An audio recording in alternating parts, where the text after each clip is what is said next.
with just, you know, like a couple of large walls that are open for artists to come and paint freely.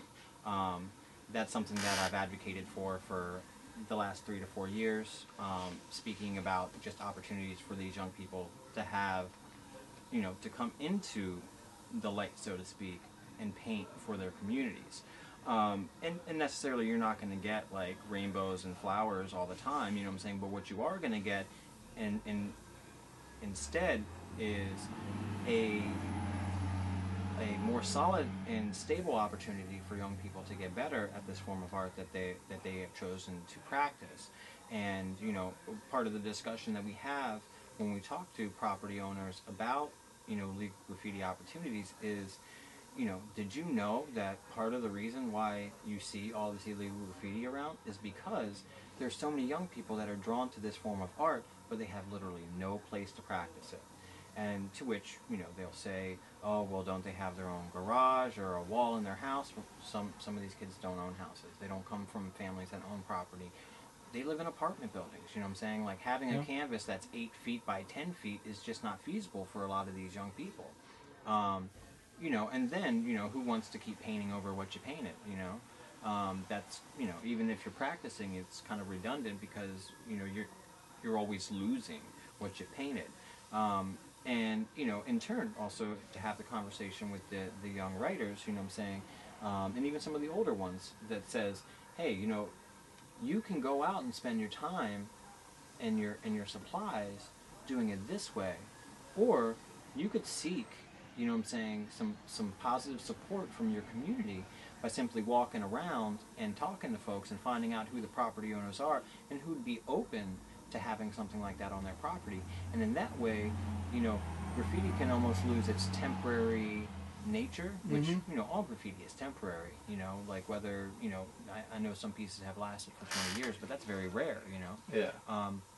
You could increase the chance that your work is going to last by going this route, you know. So there's pros, you know, for both sides, in actually engaging in this kind of conversation and potentially kind of, you know, ushering in a new chapter of what it really means to be a graffiti writer in your community. You know, if you know, all you want to do is have people know your name, you know what I'm saying, then there's obviously a way you can do that.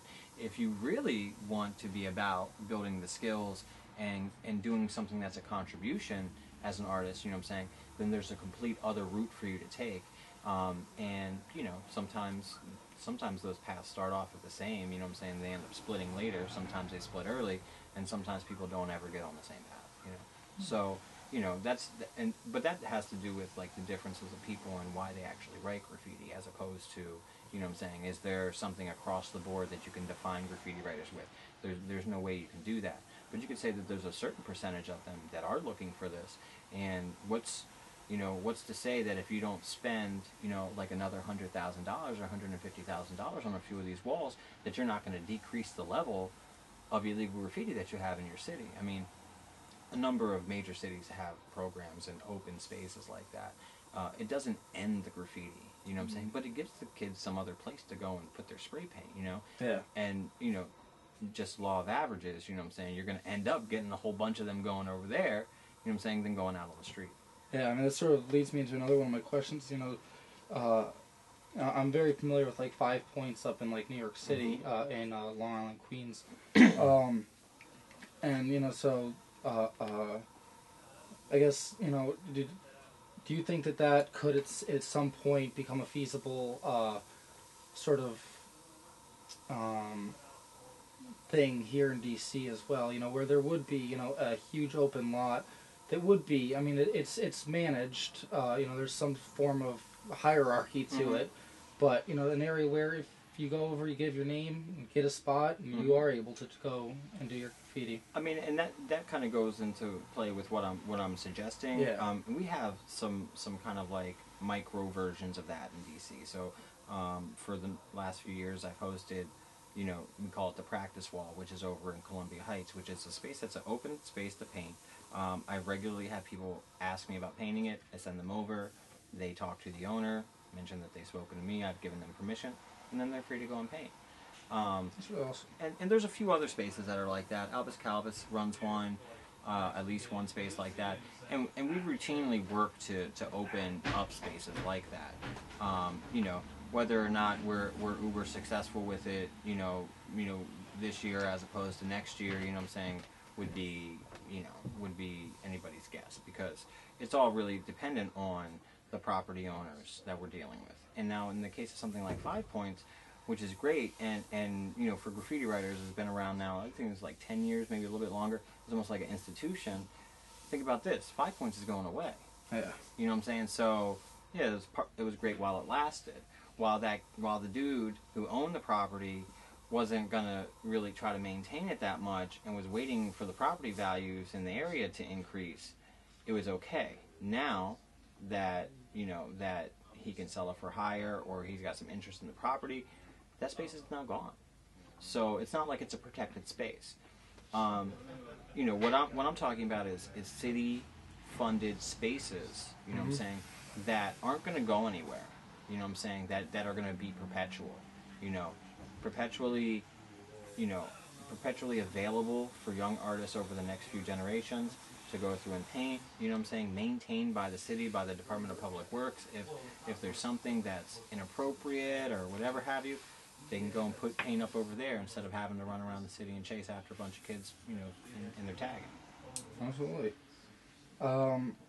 So sort of before we shift over into the gang thing, as you said, and Murals DC, gives artists, the opportunity to, pursue, in addition with your classes and stuff, to expand and practice and eventually work in a legal environment. And the article tagging rights sort of touched on the this notion that some of these older veteran taggers, writers and graffiti artists, there's still that allure of the illegal. Sure. What is it? In your opinion, what is it about that the illegal that it draws that allure versus doing something which is perfectly legal and safe? I mean, America has a fascination with the outlaw. We have ever since, just after the Civil War. Coincidentally, that's when name writing started. And I don't call it graffiti, I call it public name writing, you know what I'm saying? So when public name writing kind of, emerges, in hand with, the rise of, the outlaw, the American outlaw myth, you know what I'm saying? You have that perpetual kind of interest in that lifestyle.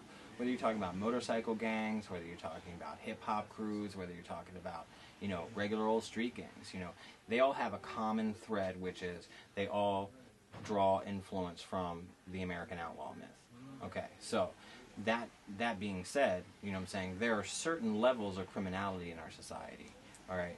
When you're talking about something like graffiti, which to most certain extents is a victimless crime, so to speak, you have this kind of lax feeling about what it really means, what you're doing, you know what I'm saying? It's not like you are robbing a bank. It's not like you are stealing an old lady's purse. It's not like you are, burning somebody's house down, which are all various levels of, felonious activity. Graffiti writing is on the very fringe and margins of what people consider to be criminal. It's right out there with smoking weed, you know what I'm saying? It's right out there with gambling, you know what I'm saying? Where, some places it's okay, some places it's not okay, some people just aren't having it, you know what I'm saying? So, this illegal aspect and whether or not it gets people, hyped to do it, you know what I'm saying? I don't really think it's the case. I think people have an agenda, they have a name they want to put out, and they have a way and a set of tools that have been laid out for generations that allow them to do that without having a whole lot of money and without needing a team, You can just do it yourself. That's awesome. I've never actually thought of it as this sort of outlaw thing. That's the perfect way to put it. So sort of shifting a little bit into the gang sort of thing. In February 2010, here in DC, the Committee of Public Safety released a report that stated only about 5% of graffiti is, believed to be gang related. Mm-hmm. Yet it's one of the real concerns, and it's a real issue for both the community, the committee. Do you feel that DC, I'm not talking necessarily about New York and LA and all these other expansive cities, but here in DC, do you think that the city is taking the right moves to combat this and this is stepping away from just the illegal graffiti, but where it starts becoming violent and promoting real illegal activity? Right. Do you think that the city is doing enough to combat that sort of communicative method that the gangs are using? Well, I don't know if law enforcement is necessarily taking measures to combat the actual communication of street level information between groups. They have been super successful in busting up some of the more violent groups. So if you've spent time in the Columbia Heights area in the last 4 years, you know what I'm saying, versus if you spent time in Columbia Heights 10 years prior, you know what I'm saying, you would see a huge difference in the presence of the Latino gangs, you know what I'm saying, and the effectiveness of them as groups to hold territory, as it were. There are